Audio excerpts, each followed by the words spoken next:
Assalamualaikum warahmatullahi wabarakatuh. Persiapan gesek rangka mobil Jazz RS. Yang kita siapin kertas HVS, selanjutnya pensil 2B, jadi supaya hasilnya bagus. Ini mobil Jazz 2017.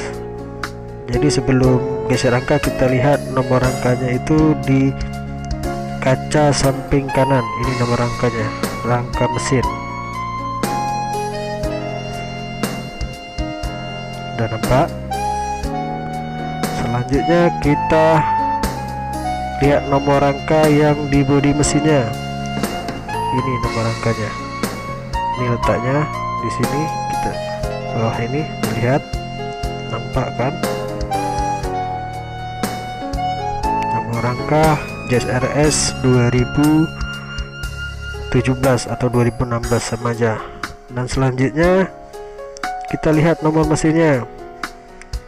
Nomor mesinnya itu letaknya di bawah mesin. Itu yang saya tunjuk dengan pensil.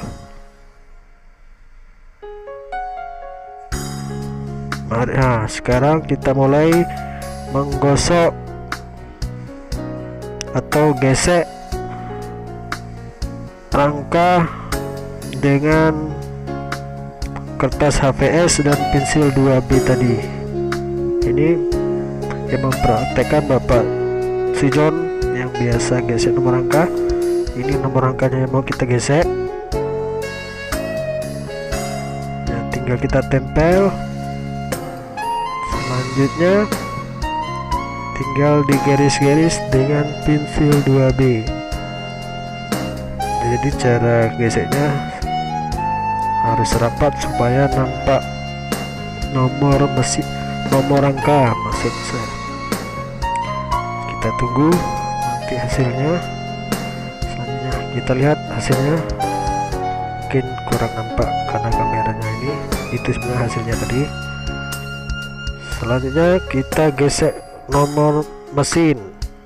Ini agak susah karena ke bawah ambil gambarnya. Itu nomor mesinnya itu di bawah mesin. Ini masih kita usahakan cara geseknya. Kertas kita tempelkan, lalu kertas itu menempel, tinggal kita gesek selanjutnya supaya nomor mesinnya nampak dan sempurna. Demikian dari hasil-hasilnya. Inilah hasil gesek mesin Honda Jazz. Terima kasih.